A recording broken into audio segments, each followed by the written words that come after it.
Hello friends, మన ఈ piles యొక్క సిరీస్లో చాలా ప్రాబ్లమ్స్కి డిఫరెన్సెస్ తెలుసుకున్నాం కదా. ఫిషర్ అంటే ఏంటి, హెమరాయిడ్స్ అంటే ఏంటి, ఫిస్చులా అంటే ఏంటి. ఇప్పుడు వీటిలో చాలా కామన్గా వచ్చేది హెమరాయిడ్స్ లేదా ఒరిజినల్గా పైల్స్ అనేది. అసలు హెమరాయిడ్స్ అంటే ఏంటి, ఎందుకు వస్తాయి, ఏం జాగ్రత్తలు తీసుకోవచ్చు అనేది ఈరోజు ఈ వీడియోలో తెలుసుకుందాం. సో మన ఆసన రంధ్రం లేదా మోషన్ బయటికి వచ్చే ఈ యానల్ కెనాల్ దగ్గర కొన్ని కండరాలు అలాగే ఈ కుషన్స్ అనేవి ఉంటాయి. సో ఇది చూసుకున్నట్టు కనుక అయితే మన నార్మల్ ఎనాటమీ మోషన్ ఈ విధంగా బయటకు వస్తుంటుంది. ఈ రీజియన్లో కొన్ని రక్తనాళాలు అనేవి ఉంటాయి. గుండె నుంచి రక్తం తీసుకొని వచ్చే రక్తనాళాలు, మళ్ళీ చెడు రక్తం తీసుకొని వెళ్ళే వెయిన్స్ అంటాం. సో ఈ వెయిన్స్ కొన్ని సందర్భాల్లో ఇలాగ పొంగిపోయి ఉబ్బిపోయినట్టు అయిపోతాయి. ఆ ఉబ్బిపోయిన ఆ వెయిన్స్నే మనం హెమరాయిడ్స్ లేదా పైల్స్ అంటాం. ఈ హెమరాయిడ్స్ మరి ఎందుకు వస్తాయి అంటే, యూజువల్గా బ్లడ్ హార్ట్ నుంచి ఇక్కడికి రావటం ఆర్టరీస్ నుంచి వచ్చేస్తుంది, కానీ రిటర్న్ వెళ్ళడం చాలా స్లోగా వెళ్తుంది లేదా కొన్ని అడ్డంకులు ఉంటాయి.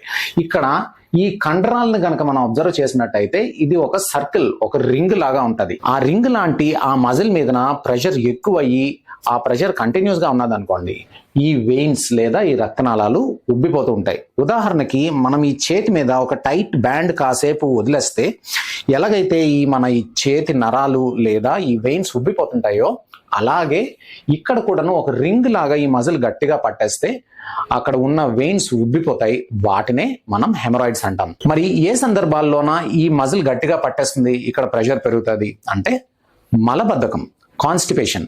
సో మోషన్ ఫ్రీగా అవ్వకపోయినా, కొంతమందికి 2-3 రోజుల్లోనే ఒకసారి అయినా, కొంతమందికి స్ట్రైనింగ్ ఉంటుంది, మోషన్ వెళ్ళడానికి గట్టిగా ప్రెషర్ ఇచ్చి మరీ వెళ్తుంటారు. ఇలాంటి వాళ్ళకి ఈ రింగ్ లాగా ఇది యాక్ట్ చేసి ఆ వెయిన్స్ యొక్క ప్రెషర్ని పెంచుతుంది అనమాట.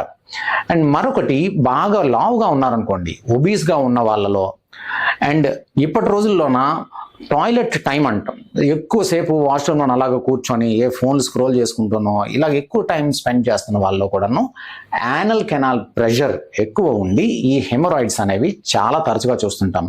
మరికొన్ని రేర్ సందర్భాల్లో, ఉదాహరణకి ప్రెగ్నెన్సీ అప్పుడు, లాస్ట్ వీక్స్ ఆఫ్ ప్రెగ్నెన్సీలో యూట్రస్ యొక్క బరువు వల్ల కూడా ఈ రెక్టమ్ మీద పడి ఈ వెయిన్స్ అనేవి చూస్తూ ఉంటాం. సో కామన్గా ఎదురయ్యే సందర్భాలు ఇవన్నమాట. మలబద్ధకం ఉన్నా, స్ట్రైనింగ్ ఉన్నా, లేదా ఎక్కువసేపు టాయిలెట్ టైం స్పెండ్ చేస్తున్నట్టయితే కనుక మనం వీళ్ళలో హెమరాయిడ్స్ చాలా తరచుగా చూస్తుంటాం. ఇవే కాకుండా ఇర్రెగ్యులర్ టైమింగ్స్లో తినడం, ఇలాంటి వాళ్ళలో కూడాను హెమరాయిడ్స్ అనేవి చూస్తుంటాం. మరి వన్స్ హెమరాయిడ్స్ వచ్చింది అంటే మనకి అది ఎలా తెలుస్తుంది? మోషన్ వెళ్ళిన తర్వాత మనం చాలాసార్లు చూసుకోము. ఇప్పుడు వెస్టర్న్ టాయిలెట్స్ వీటిలోనే చాలాసార్లు గ్రహించం, కానీ కొన్నిసార్లు మనం బ్లీడింగ్ మోషన్లోన అయిన తరువాత లేదా మోషన్లో కలిసి కొంత బ్లడ్ పడటం అనేది గ్రహిస్తూ ఉంటాం. 1-2 చుక్కలు పడితే దాన్ని యూజువల్గా నెగ్లెక్ట్ చేయొచ్చు, కానీ మోర్ దాన్ 10 డ్రాప్స్ పడుతున్నట్టయితే 1 minute 2 minutes కన్నా ఎక్కువసేపు అలాగా బ్లీడ్ అవుతుంది అన్న, మళ్ళీ బ్లీడ్ అవుతుంది అన్నా, అప్పుడు హెమరాయిడ్స్ ఉన్నాయని మనం గ్రహించవచ్చు. సో ఇక్కడ మనం చూసినట్టు కనుక అయితే ఈ యానల్ కెనాల్ దగ్గర ఇవి మనకి ఇంటర్నల్ స్ఫింక్టర్, ఎక్స్టర్నల్ స్ఫింక్టర్ అంటాం. ఇక్కడ దీనిని సప్లై చేసే, బ్లడ్ సప్లై చేసే ఈ రక్తనాళాలు, బ్లడ్ వెజల్స్, ఇవి కొన్ని సందర్భాల్లోన ఇలాగా పొంగిపోతుంటాయి లేదా పెరిగిపోతుంటాయి. వీటిలో 2 రకాలు ఉంటాయి. ఈ బయట మనకి తగిలేది, బయటకి కనిపించేది, వీటిని ఎక్స్టర్నల్ హెమరాయిడ్స్ అంటాం. ఇది ఎక్స్టర్నల్ హెమరాయిడ్ ఆర్టరీ. ఇవి గనక ఈ బ్లడ్ వెజల్స్ పెరిగిపోతే వీటిని ఎక్స్టర్నల్ హెమరాయిడ్స్, ఎక్స్టర్నల్ అంటే బయట, మలరంధ్రంకి బయట. కొన్నిసార్లు కొంతమందికి చేతికి తగులుతుంటాయి, పిలకల్లాగా వచ్చేస్తున్నాయి, మొలకలు తగులుతున్నాయి అంటారు. అవి యాక్చువల్గా ఎక్స్టర్నల్ హెమరాయిడ్స్. అయితే ఎక్స్టర్నల్ హెమరాయిడ్స్ వల్ల యూజువల్గా అంత ప్రమాదం ఉండదు. ఎప్పుడో అప్పుడప్పుడు చిన్న కట్ అవ్వడమో లేదా ఇచ్చింగ్ లాంటివి రావడమో ఉంటాయి, కానీ యూజువల్గా ఈ ఎక్స్టర్నల్ హెమరాయిడ్స్ అనేవి ఎటువంటి ప్రమాదం పెట్టవు, ఇవి బ్లీడ్ అవ్వవు.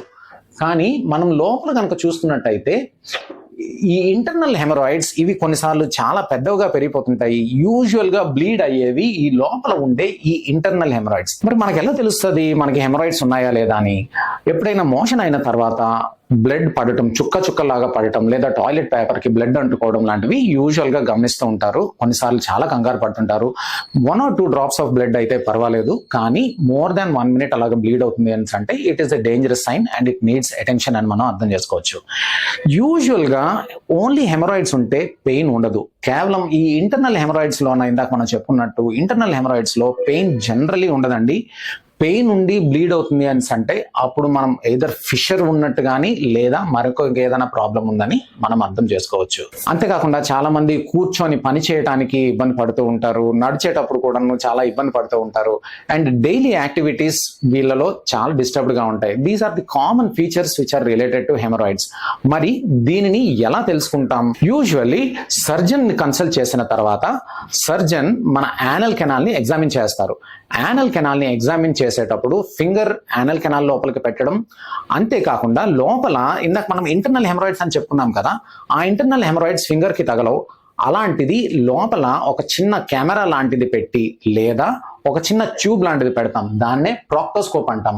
ఈ ప్రాక్టోస్కోప్ మెటల్ తో చేసి చాలా సన్నగా ఉంటుంది, కొన్నిసార్లు ప్లాస్టిక్ తో కూడా చేయొచ్చు. దీనిని అవసరమయ్యేటప్పుడు ఫొటోస్ కూడా తీసుకోవచ్చు.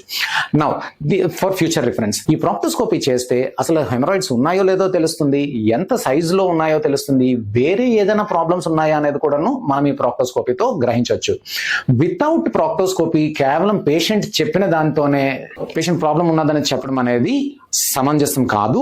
ప్రాక్టోస్కోపీ చేసిన తర్వాత మాత్రమే హెమరాయిడ్స్ ఉన్నాయా లేదా అనేది మనం చెప్పగలుగుతాం. మరి సైజ్ తెలుసుకునేటప్పుడు మనం దాన్ని గ్రేడ్స్ గా విభజిస్తాం. గ్రేడ్ 1 to 4, 1 నుంచి 4 వరకు గ్రేడ్స్ గా విభజిస్తాం. చిన్న హెమరాయిడ్ మాత్రమే ఉంటే 1 అని, యానల్ కెనాల్ లోపలికి వస్తుంటే 2 అని, ఎప్పుడైనా ఇలా కొంచెం బయటికి వచ్చి మళ్ళీ తిరిగి కొంతమందికి లోపలికి పుష్ చేసుకోవడానికి అవుతుంది, బయటికి వచ్చినా సరే ఒక కండలాగా బయటకు వచ్చేస్తుంది, దాన్ని మళ్ళీ ఫింగర్ తో లోపలికి పెట్టేసుకోగలుగుతారు, అలా ఉంటే 3 అని, బయటకే వచ్చి అలాగ వేలాడిపోయి ఇంకా ఎంత ట్రై చేసినా లోపలికి వెళ్ళకపోతే గ్రేడ్ 4 అని అంటాం. వీటిలో గ్రేడ్ 4 చాలా ప్రమాదకరమైనది, చాలా ఇబ్బంది పెడుతుంది పేషెంట్స్ కి. గ్రేడ్ 1 and 2 యూజువల్ గా మేమందరం మెడిసిన్స్ తోనే ట్రై చేస్తూ ఉంటాం. గ్రేడ్ 3 and 4 కి రకరకాల సర్జికల్ ట్రీట్మెంట్స్ మేము అడ్వకేట్ చేస్తుంటాం. సో ఫ్రెండ్స్, ఓవరాల్ గా హెమరాయిడ్స్ గురించి మనం అర్థం చేసుకోవాల్సిన కొన్ని బేసిక్ పాయింట్స్, ఈ హెమరాయిడ్స్ గురించిన మరికొన్ని విషయాలు తెలుసుకోవడం కోసం అసలు ఈ ట్రీట్మెంట్ లో ఉన్న కన్సిడరేషన్స్ ఏంటి, ఎలా చేస్తారు, రికవరీకి ఏమేం చేయాలి, ఇలాంటి మరికొన్ని ఇంట్రెస్టింగ్ పాయింట్స్ కోసం do keep following us on our Instagram and YouTube channels. Thank you.